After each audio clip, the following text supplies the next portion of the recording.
जब ये लोग वहाँ पर आते हैं तो उन्हें वहाँ एक मंगलसूत्र दिखाई देता है। लड़का उस मंगलसूत्र को लेकर लड़की के गले में बांध देता है और दोनों शादी कर लेते हैं। जब यह बात नाग को पता चलती है तो वह उन्हें रोकने के लिए जाता है, लेकिन तब तक ये लोग वहाँ से निकल चुके थे। नाग इस कहानी में हमें एक ऐसे इच्छाधारी नाग नागिन को दिखाया जाता है जो एक दिव्य मंगलसूत्र की मदद से हमेशा के लिए इंसानी रूप को धारण कर सकते थे, जिसे लेकर वे अपने सर्प देवता के पास आशीर्वाद लेने जाते हैं कि तभी वहाँ घर से भाग रहे एक लड़का और लड़की की नजर उस छोटे से मंदिर पर पड़ती है। दौड़ते हुए उनके पास जाता है और लड़की के गले से उस मंगलसूत्र को छीलने लगता है, जहाँ नाग और लड़के के बीच में लड़ाई होने लगती है। नाग लड़के को मारने ही वाला था कि तभी पीछे से लड़की उसके सर पर एक डंडा मार देती है, जिससे नाग की वहीं पर मृत्यु हो जाती है। तब तक नागिन भी वहाँ पर आ जाती है और उसने अपने प्रेमी को मरा हुआ पाया तो वह काफी क्रोधित हो जाती है और उनसे कहती है कि हम दोनों एक इच्छाधारी नाग नागिन हैं। आज ही हम शादी करके हमेशा के लिए इंसानी रूप में रह सकते थे, लेकिन तुम लोगों ने हमें अलग कर दिया। फिर नागिन लड़की का गला दबाते हुए कहती है कि जिस प्रकार तुमने हमें अलग किया है उसी प्रकार तुम भी एक नागिन बनकर हर जन्म में अपने प्रेमी से अलग रहोगी, यह श्राप है मेरा।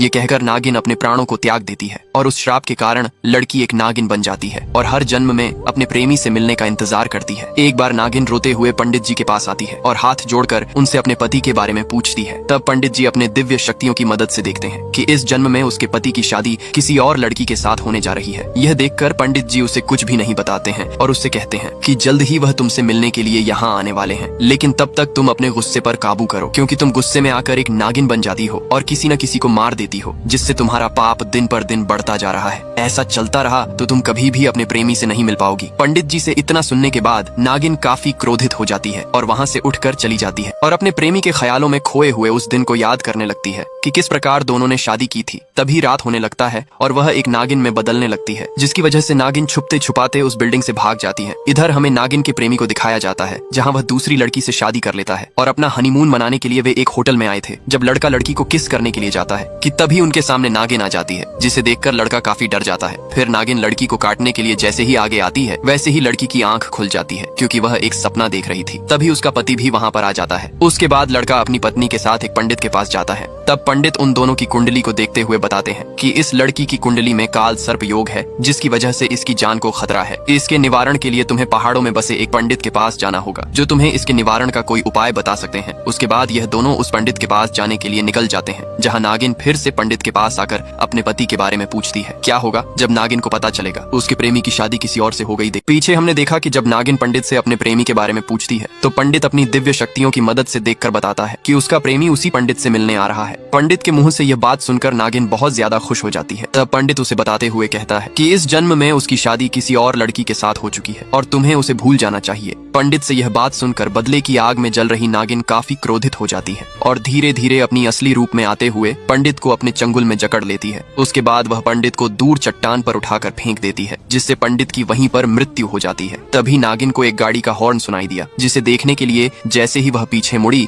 तो उसने देखा कि उसका प्रेमी आ रहा है और उसके साथ एक लड़की भी है। यह देखकर नागिन का खून खौल उठा और वह उनका पीछा करने लगी। पीछा करते करते नागिन एक होटल तक आ पहुंची, जहां वे दोनों रुकने वाले थे। नागिन ने भी वहां रूम लेने का फैसला किया और अगले दिन वह गेट पर आकर अलार्म बजाने लगी। जब अंदर से उसके प्रेमी ने गेट खोला तो उसने पूछा, कौन है आप? अपने प्रेम को ना पहचानते हुए देखकर नागिन का दिल टूट गया। अपने प्रेमी के ना पहचानने के बाद नागिन एक नदी के किनारे बैठकर रोने लगी। तब उसे याद आया कि पंडित जी ने उसे कहा था कि अगर उसके प्रेमी ने उसे नहीं पहचाना तो उसे उसके अंदर के एहसास को जगाना होगा, जिससे उसका प्यार उसे वापस मिल सकता है। ये सोचकर नागिन फिर से वहां गई। अंदर जाने पर उसे कोई नहीं दिखा तो उसने अपने प्रेमी के शर्ट को पहनकर उसके साथ बिताए पल को याद करने लगी कि तभी उसे कुछ आहट सुनाई दी। वह जल्द से पीछे छिप गई तो उसने देखा कि उसका प्रेमी अपनी पत्नी के साथ वहां पर आया है, जहां दोनों एक दूसरे के साथ मस्ती कर रहे थे। यह देखकर नागिन को गुस्सा आ गया और वह धीरे धीरे एक नागिन में बदल गई, जिसे देखकर वह दोनों भी काफी डर गए। उन्हें डरा हुआ देखकर नागिन वहां से चली गई। उसके बाद दोनों एक पंडित के पास गए, जहां लड़की ने पंडित से डरते हुए कहा, स्वामी मुझे उस सांप से बहुत ज्यादा डर लग रहा है। तब पंडित ने बताते हुए कहा कि डरने की कोई बात नहीं, कल ही चित्र पूर्णिमा है। मैंने जैसा कहा तुम्हें वैसा करना होगा। बुरी शक्तियां तुम्हारा कुछ भी नहीं बिगाड़ सकती। इधर नागिन भी पेड़ के पीछे से सब कुछ सुन रही थी, जिसे एक कुत्ता काफी परेशान कर रहा था। परेशान होकर नागिन ने उसे अपनी पुच्छ से लपेटकर मार दिया और उठाकर पंडित के सामने फेंक दी। पिछले पार्ट में हमने देखा दोनों पंडित से मिलने के बाद वहां से चले गए। अगले दिन लड़का पंडित द्वारा बताए पूजा के सामान को लेने जा रहा था कि तभी रास्ते में उसे एक नाग देवता का मंदिर दिखा,